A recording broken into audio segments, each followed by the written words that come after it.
What is up, everybody? I'm NoLucksGiven here with your afternoon snap, and today we are taking a look at the top 4 of not one but 2 different tournaments that just took place to finish off this season. The metagame is looking really healthy. Got some sweet decks that are also fun and powerful, and a little bit spicy too. We're going to be featuring a ton of different cards. To kick things off, let's take a look at the closed deck list tournament, and then we'll take a look at the top 4 of the open deck list tournament in just a moment. Now, I said we were going to have some spicy lists here, and initially, this deck list might not seem that spicy, and I would agree with you. Blob, Thanos Lockjaw, one of the most powerful decks in the game. No surprises that we see it in the top 4 of one of these events, but there's still some spice to be had here. I think one of the spicy things, just as a little bit of a teaser, I'm going to talk about later on in the video, but one thing I will talk about right now, there's no Shang-Chi in this deck. Now,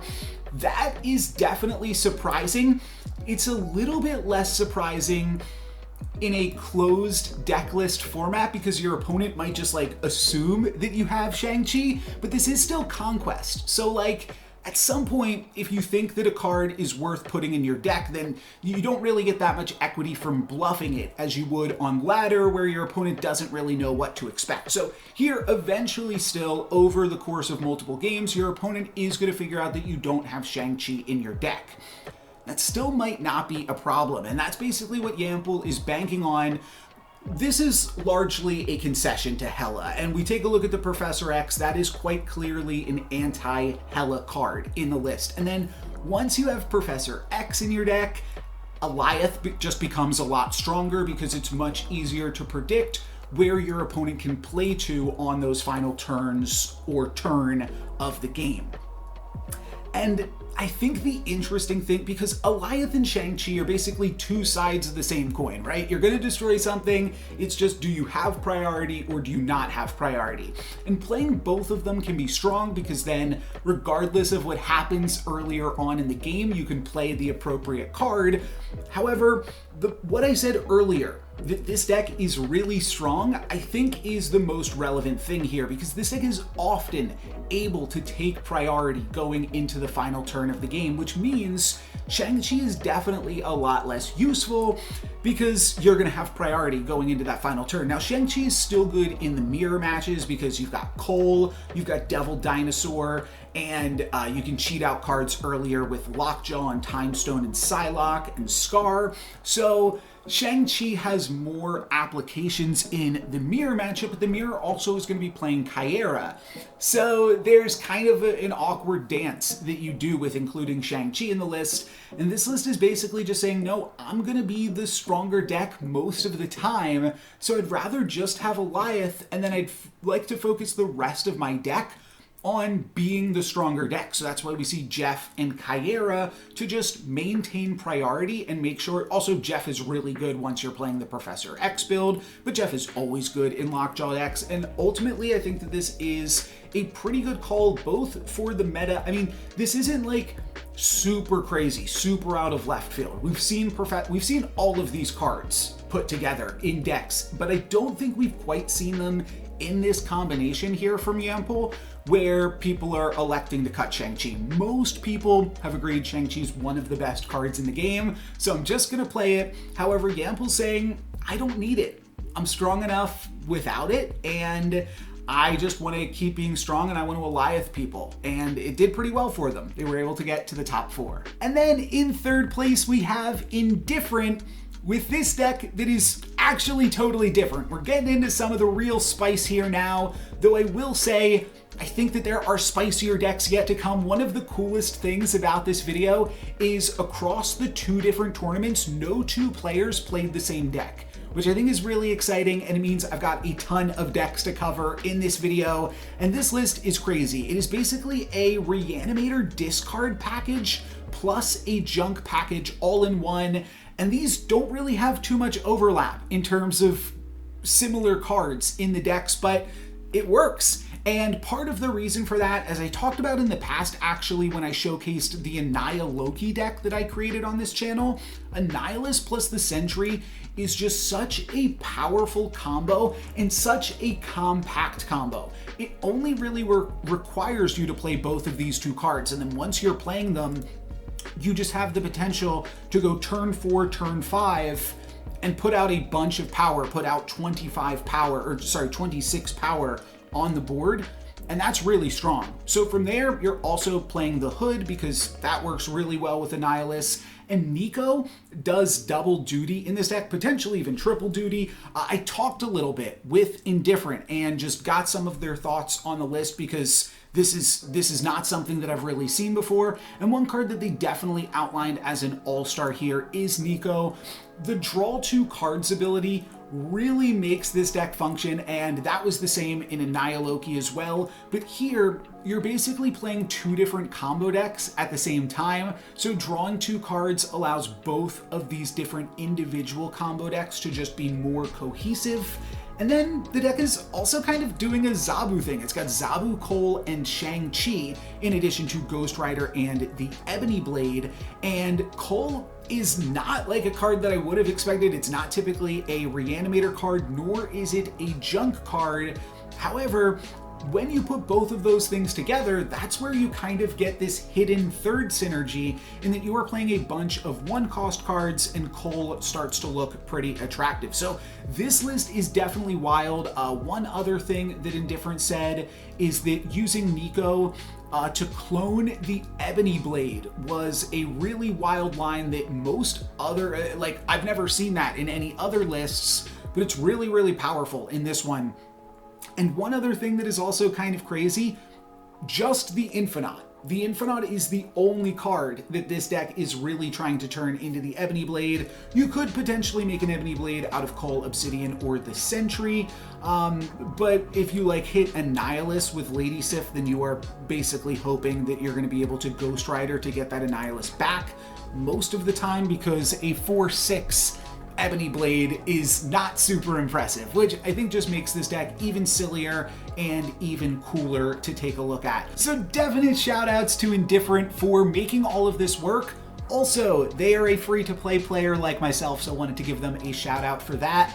And they also had great things to say about both of their final 2 opponents, Yampol, who they defeated in the 3rd place finals. They said that they're a fan of and that they watch Yampol stream on Twitch, which also kind of gave them an advantage. It gave them some insight into how Yampol likes to play. And of course, because Indifferent doesn't stream and Yampol doesn't get to watch them, they definitely felt like they had an advantage and said that that finals match was still really close. And they also gave a lot of props to the person that defeated them, who we're going to take a look at next. Here we have our 2nd place list from 121 Eggy 800. But it might be the 1st place list just in terms of sweetness and spiciness. This is a really cool deck that I haven't really seen anyone playing. I have seen this deck list posted to Twitter about a week or so ago, but I haven't come across anyone actually playing it on the ladder or in Conquest. So I'm super excited to showcase it here. I was almost just going to showcase this deck on my channel regardless, but now I have an extra special reason to, because it was able to put up some tournament results as well. So this list plays a trio of different 4/10s with different drawbacks, and all of these cards are made cheaper by Zabu and then in turn make Skaar cheaper. So that's kind of like the core concept of the deck, and then all of the other cards are trying to mitigate the drawbacks that Attuma, the Sentry, and Cull Obsidian all throw in there. So first off is Zero. Doing triple duty can remove the drawbacks from Attuma and the Sentry, while also being a 1-cost card to allow you to play Cull Obsidian. We also have Nebula and Echo as other 1-cost cards that allow you to play Cull, and then the cards that work with Attuma are just going to be Armor and Professor X. And I think that this is actually the jumping off point for the deck. I think that you start by saying, I want to play a good mid-rangey Professor X deck,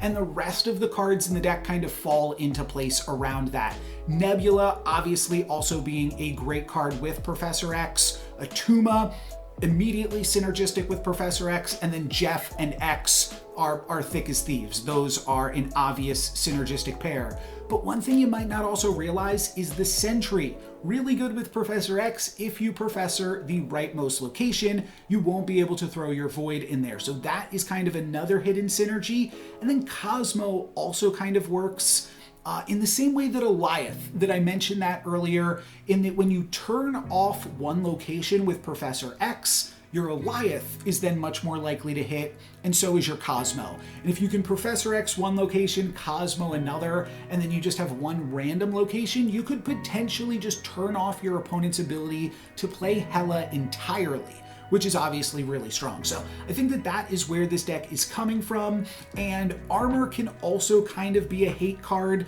but Professor X and Armor both also kind of do the same thing, which is protect all of your big, dumb, expensive cards from getting Shang-Chi'd. So overall, I think that this deck is really cool and throws a bunch of synergies into a really cool new archetype. And speaking of brand new archetypes, we've got Sand Glaive as the winner for the closed decklist tournament. We did briefly accidentally look at Sand Glaive last week, and this is more or less the same decklist from last week with one notable change. Giganto has become Vision, and Vision makes a lot of sense. Playing more 5-cost cards in the deck allows you to curve out Electro and Corvus into a variety of different options here. So I would say that this list is potentially less all-in and a little bit more consistent, whereas Corvus, compared to other Hela lists, is the more all-in version of the deck. So this is like a less all-in version of the more all-in version. So it's somewhere in the middle. With just that small little change, you definitely change up the curve of the deck in a big way. And I think that that's an important thing. I brought up last week that Corvus is going to continue to evolve, and I'm curious to see where it goes. And this week, it happened to win a tournament just a week after being released. Though Proxima has not done that shabby herself. We're going to take a look at some Proxima in the open decklist tournament in just a moment. But not to get too ahead of ourselves here, let's talk a little bit about Denny Praise 11's winning decklist. You can follow Denny Praise on Instagram and Twitter on the handle Denny Praise 11. And this is a pretty sweet decklist. Did kind of talk about most of it last week with Sandman and Ronin being a super spicy card, but I don't want to let last week overshadow this, because this is really Corvus Glaive's first big result. Corvus Glaive did not actually do well last week. I'm not sure if this will be maybe I'll title this video actually Corvus Glaive did well in a tournament, but definitely props here to Denny for putting this together and making it all work. The deck can still put out some extremely explosive finishes, with Doctor Doom and Odin being one of the best traditional ways to ramp out of Electro. Go Electro into Sandman, into Doctor Doom, into Odin for 18 points on the final turn and 15 points on the turn before that. That's obviously really strong, but this deck can even go above that by using Hela and activating that multiple times with Corvus plus Hela plus Odin. You can get some insane value. Congrats again to Denny Praise 11 for their win on this tournament and all the other competitors. Again, this was the closed decklist tournament hosted by Community Gaming Latin America. Now we'll take a look at the open decklist event hosted by Community Gaming SEA. In fourth place, I don't have too much to say about this deck list. It's Destroy, it's the deck that I played all last season, and it's quite good. Hulkbuster was nerfed, maybe, down to a 2-3. I do think it was a nerf. I've put out videos on that. I've put out a bunch of videos on this deck. If you want to see more Destroy content with this exact configuration specifically, basically check out any video that I put out last month on this channel, and you can see a whole bunch more, as well as a how to play breakdown where I just took it through, I think, a gold conquest, and basically explained every decision that I made every game, just to kind of let you know how I used this deck to get to the top 500. But Punkpapao is showing that this deck list still can do some work and got them to 4th place in this tournament. One thing that is kind of interesting about playing a deck like this that is such a known quantity is you don't really lose anything by playing it in an open deck list tournament where your opponents can see your deck before the game starts. So they're gonna know what you're playing, and like, that's fine because most people know what this deck is pretty early on in the game regardless, and you don't actually lose that much. Like, it's not that different from the typical ladder experience, if that makes sense. I think that's like the most interesting thing about closed deck list tournaments is it potentially encourages you to try out some more spicy options in the deck. I think if you were playing in a closed deck list tournament, then you might consider throwing Arnim Zola to steal a bunch of cubes one of the games. But in an open decklist format, there's not really a huge incentive to do that. I will say I have also personally been playing with the Dracula build of the deck, which is even like more consistent, less high rolly, but the high rolling that you get out of Hulkbuster is definitely still valuable. And like I said, Punkpapao is showcasing that Hulkbuster has still got it. In 3rd place, we have Devinter with Mr. Negative. And I would say that this is also sort of a low range Mr. Negative list, in the same way that the other lists, the Destroy deck, was also not playing Arnim Zola. This is not like Arnim Zola, Mr. Negative, which can go over the top and surprise your opponent to win some extra cubes. There's no surprising your opponent in open deck list. So we see a more flat build that just aims to be a little bit more consistent across the board. Super Scroll is kind of the only like borderline tech card in the list that could potentially earn you a surprising win, though it's kind of really just a concession to Destroy decks that are able to make a large null and can potentially battle against some of the crazy numbers that this list can put up. The Living Tribunal also seems initially like a card that could steal cubes, and I think that it could.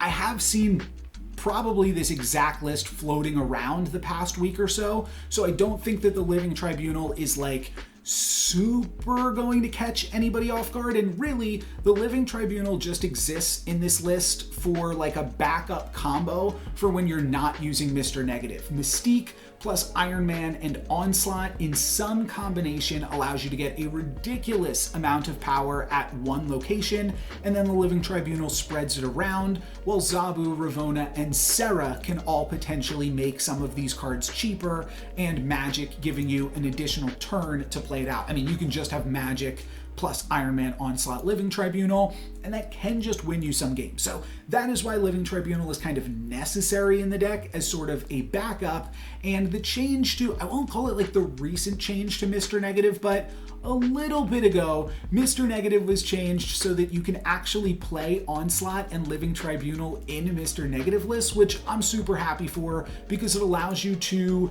then experience different interesting play lines that allow you to put the Living Tribunal and Onslaught in your Mr. Negative decks to really start high rolling like crazy. I think a flipped over Iron Man remains one of the most powerful cards in Marvel Snap, and that's generally what your opponents are going to expect when you play Mr. Negative. I am a little bit curious. So with an open deck list format, it does kind of reward you just playing like the most consistent thing, right? But there's also definitely some merit to putting cards in your deck list that can just scare your opponent. And just like having Arnim Zola gives you a lot of snap equity, and I've talked about this the most before with Professor X.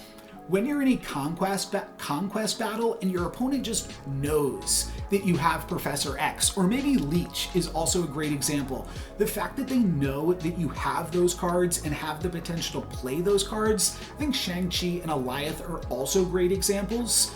those are just really going to scare your opponent and make it really, really tough for them to snap against you and make it much more likely for them to retreat. And I think that that is a great transition to talk again about this list from Yampol. Again, it is a Shang-Chi list. And I said we were going to get back to it in this video, and that is because Yampol also got second place in the open deck list tournament with this exact same list. So I don't really have too much more to say about the list other than that, though I will say it is even more impressive that he played a Shang-Chi-less version of the deck and all of his opponents knew that he wasn't playing Shang-Chi. That probably just cements for me that Shang-Chi does not need to be in this build of the deck. Really, really crazy. Both of these tournaments basically played on the same day. So the Community Gaming Latin America tournament, it's the anybody can play in any community gaming tournament.